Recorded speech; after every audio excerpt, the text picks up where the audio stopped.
Okay, my friends, gear up for some fun. If there were giants, where did they go? Well, they didn't go anywhere. They're right here. Okay, so here's the questions they're asking. How did they come into existence? How did they live? Most important questions, why did they disappear?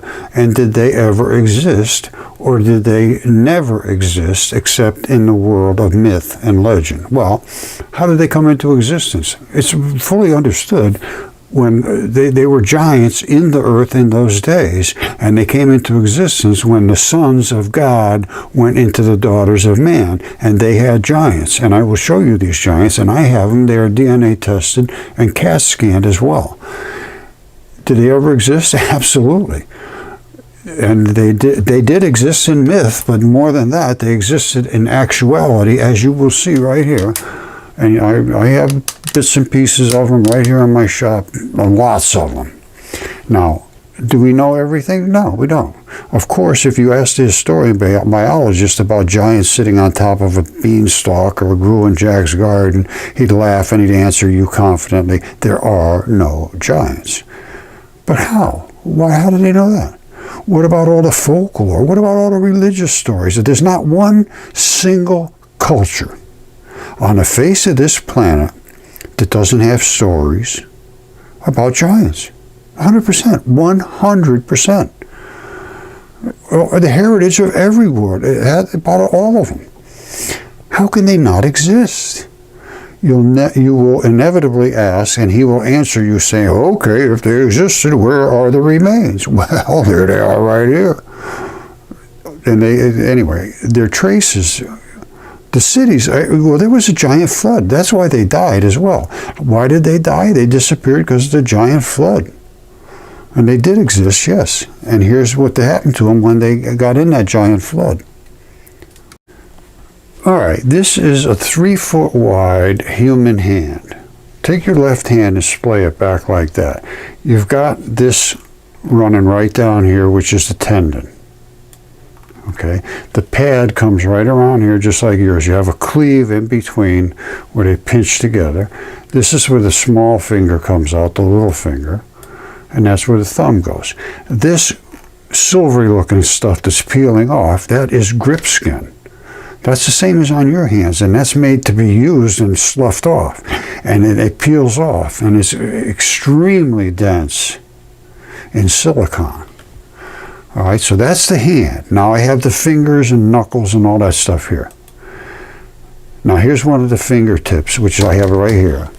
And it was CAT scan. And it's 2D CAT scan. You can't really see the fingernail, except for now you can see the bed where it was. And that little hook there is where tendons lock in on the side and come back like this down the side of the fingers.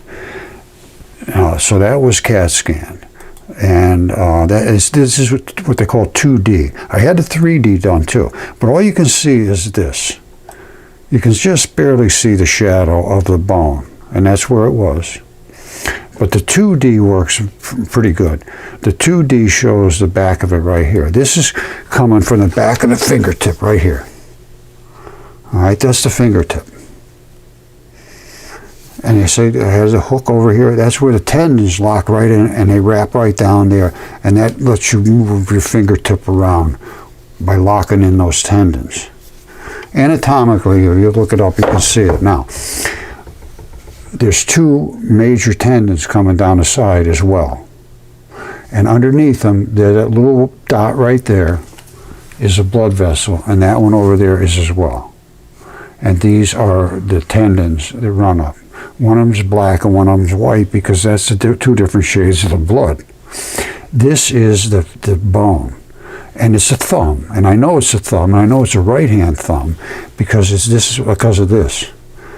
The thumbs have a chunk that hangs over the edge. And this one is not in the middle, it's on the edge. So that's the fingertip from the back. It's this fingertip right here. And now I'm going to show you the knuckle and the muscle in it and all that stuff. Okay, this is the hand right there. Now, this is a knuckle from that hand. You see that? That's a bone ball. This reddish looking stuff there, that is actually muscle tissue with still some blood in there. You know, it's obviously quite dry. Now, the reason it's flat as a pancake on the back, they all basically did that because it died in the Great Flood. And it's flat on one side. Now, the really cool thing about this particular one, this knuckle, is that this side is completely eroded away to the bone ball. And you see the different structure of the bone, the calcified bone, and then inside, it turned to mud stone, which is the marrow. That's inside the bone. So there's the bone. All right, you see it? Now, on the other side, it's still covered in the muscle. Whoops. You see that there? That's the muscle. The bone is right here. The bone is over here too, but it's got the muscle still on top of it. And it has the abrupt transition right down to that little dot in the center is the center cord of that tendon. It comes right down here. This finger ran out like this way here. This was the top of the finger. All right, this was the top. That tendon ran down to the side of one of these fingers to make it do this kind of stuff. This whole side is completely gone. So all I can tell you is this side I can't see. So I don't know whether this was like on this finger, on the edge, or it was in the middle, so then you have one coming this way and one coming that way. All right, now this, as you can see right there, that's the center, that little dot. I believe you should be able to see that. Let me put a little moisture on here. You can see it better. Hold on. I'm not going to bother putting the moisture on there. You can see it fine. This is what I submitted to Yale. Was this paper about 3 DNA tests I had done. Now this goes back to 7 of 2015. And the 3 samples were a gigantic fingertip, a lung, and another, the one from the hand and the finger and all that stuff, and the knuckle. I think I showed you, or I will. Now, this was how it was done. A very, very good test, high quality, expensive, took 2-3 months almost. And this is how they did it. And these are extracted, all these things from these 3 different samples. And all the negative controls were negative. So it wasn't contaminated. And I took them from the inside very carefully, but they were dried, obviously. They didn't come out wet blood, but they came out dried stuff, and they worked it, and that's what they found. And it said it was excellent quality DNA sequences from the 36-inch tip, the gigantic fingertip. And the lung sample, that was perfect too. The hand with the knuckles and the fingers and all that stuff was not quite as good because that was more transitioned into mud. The other ones were virtually perfect. And this is what they are, Homo sapien mitochondrial B and D loop region. And they did all the CTAGs and all that stuff. This was a very, very high quality test and, like I said, kind of expensive. Okay, this is the reason nobody's getting anywhere with the giants is because nobody will look at them. I submitted all this stuff to Yale University, Derek Briggs, in 2015. All of this stuff I just showed you. DNA tests, CAT scans, everything. Specimens, the whole 9 yards. It's just dismissed it and said, go away. And so what do? And I kept after him and after him and after him, and it really got kind of ugly. And then they wrote their paper after my paper in 2015, showing all the same stuff, all of the dense silicon, 50 times the silicon, fascia-facilitated fossilization, which is the coating. Even birds' feathers. That's feathers. That's the pattern of the feathers on my goose here. He's flat on one side. He died in the flood as well. This freaked him out when I talked about giants. Derek Briggs said, what are you, a creationist? And I said, no, I'm a scientist. I got material evidence. And it got very heated. And that's why nobody understands science at all anymore, because you got people in charge that refuse to do their job. And then he took credit for my work, as a matter of fact. Here's what they did. In 2016, about a year later, exceptional preservation, from silica-rich oceans. It's basically the same paper I wrote, and then NASA funded them. And I think the reason was because I also approached NASA. I said, on Mars, you got the same stuff you got here on Earth. There's giant creatures up there, the same thing. Now, I don't know why, other than that, Yale would be involved with NASA. Astrobiology at nasa.gov is the one that funded this. Now, why would NASA fund something about fossils? Well, because they're on the moon, on the Mars, and I did alert them to that. All I can assume is that they contacted Yale and said, could this guy be right? Because I showed them all the same things I'm showing you, DNA and CAT scans and all that stuff, and I showed them all the things that are on Mars, the Mars crab, the Mars blueberries, and the Mars Morse code. Undeniable giants. Undeniable, and I will show you that now. You see this? This is 2015. No, there is not alien Mars crabs on Mars. NASA crab monster on Mars. Time magazine made a big joke out of it. I saw all this and I knew exactly what it was, and I'll show you what it is. I'm thinking back on this. This is actually crazy. All these three things came out at the same time: the blueberries, the Mars Morse code, and the Mars crab. Here's the crab that I was just talking about. This is a real close-up look. And it looked like a crab. It's got all these legs looking out of it. And then there's this tube above. What's that? This is an artery, and that's a vein. The artery is always bigger, and it puts a lot of red blood, which is that. And it has all these little legs going in to feed all these little stripes. What are all these little stripes? Let's look at that. Those are what's called muscle sarcomeres. You see these right here? Look at this very carefully. All of those little stripes are connective tissue, and these blocks are the blocks of the sarcomeres, and that is the artery that fed those with red blood. This is the runoff, or just to dry it out. It's very dry on Mars. There's no water to speak of. That's why there's no rivulets in here or any kind of runoff like watery runoff. It's just nothing but dust because it's dried out and just basically sandblasted off of these faces. So now what do we see? We see these blocks and all these tiny little connective tissue pieces, and these are tough. This was muscle at one time. It was just fleshy muscle, and here's what it looks like when it's alive. It's the exact same stuff. These are blocks. All of these are little tiny connective tissue stripes, and when they engage and pull together, you end up with this. All right, when they're relaxed, they're out here, and you pull your muscle together, and it does this.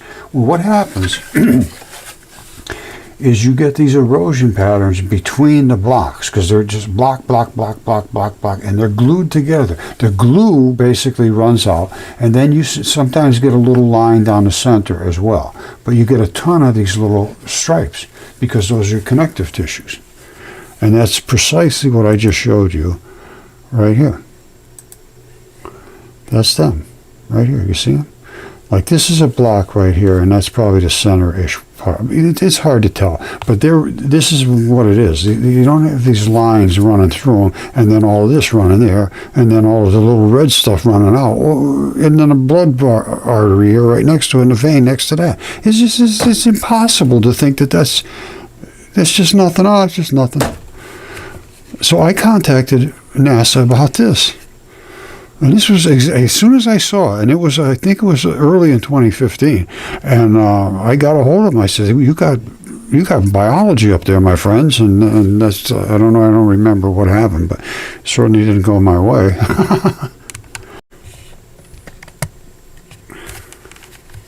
Now, this is another thing. It's totally crazy. I discovered this. This interstitium in my mud fossils because I could see it.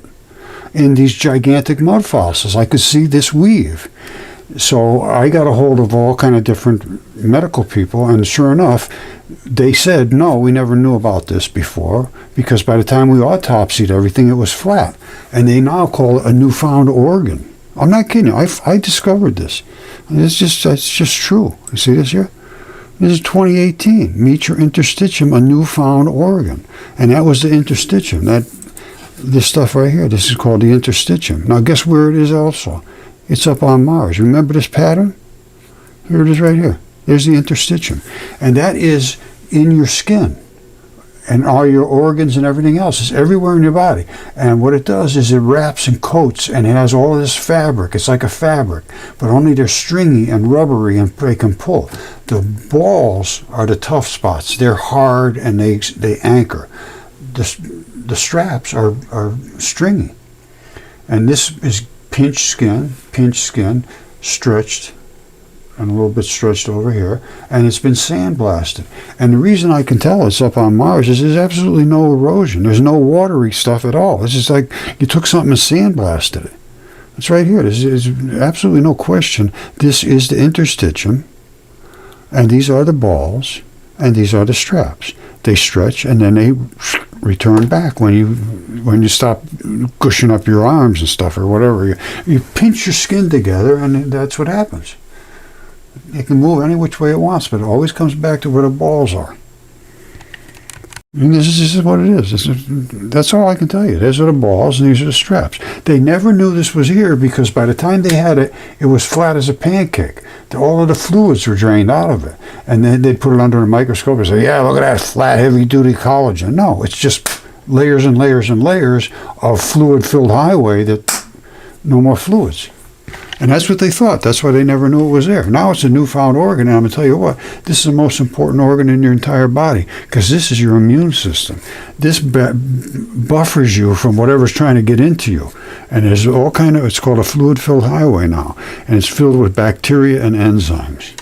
Those are the things that protect you. So that's the other thing I told NASA about. And here's the last thing. Was the Mars blueberries. They're looking at these. What the hell's all these little blueberries doing? This is from Mars. Just look it up. Mars blueberries, Mars Morse code, Mars crap. All from curiosity. Boom, they found these right away. And I said, those are exactly the same as the Moki marbles.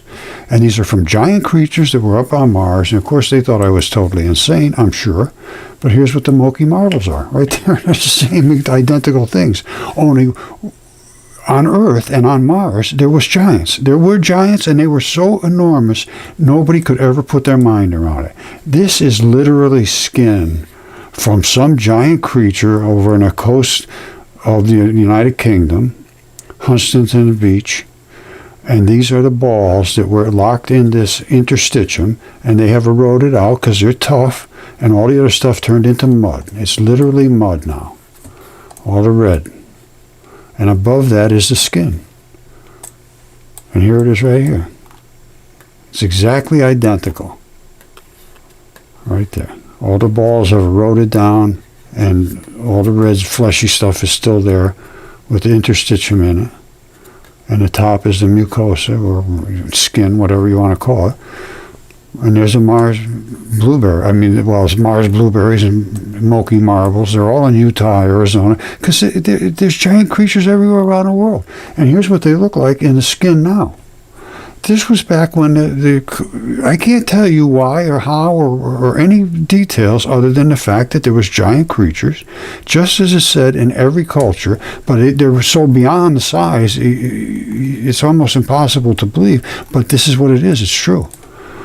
And this is what they're finding all over the earth. They're everywhere. They're everywhere. People telling me, oh, I got this all over my backyard. They're everywhere. And they are. If you're in the right spot, that's where you're going to find them.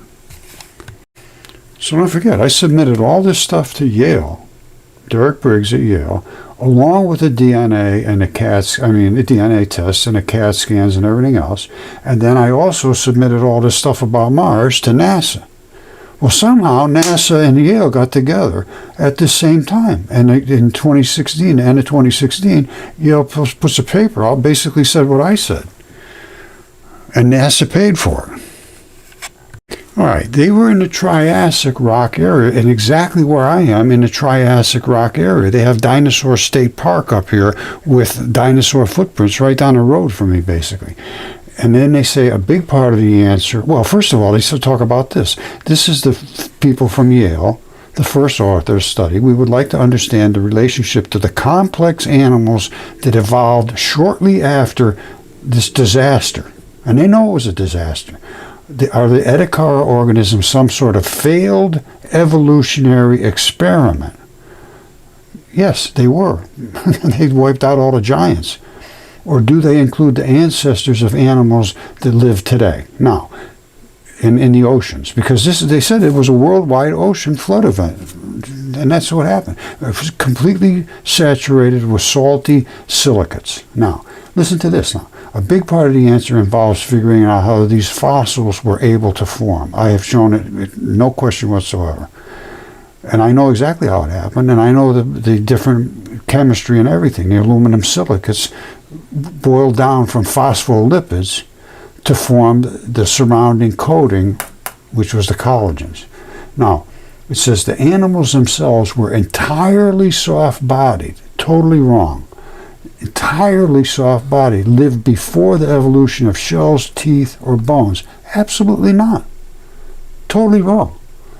And it says those are typically the only things to be fossilized. In the hot water, salty floods with the silicates, they fossilized perfectly. It says what they finally realized was the oceans during this time of this hot water flood were much richer in dissolved silica than they are today. That's because it came off the ocean floors.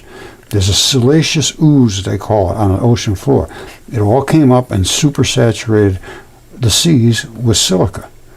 It enabled the transformation of loose sand around the animals to form into rock over a matter of hours or years rather than the usual time frame. It wasn't sand, it was mud.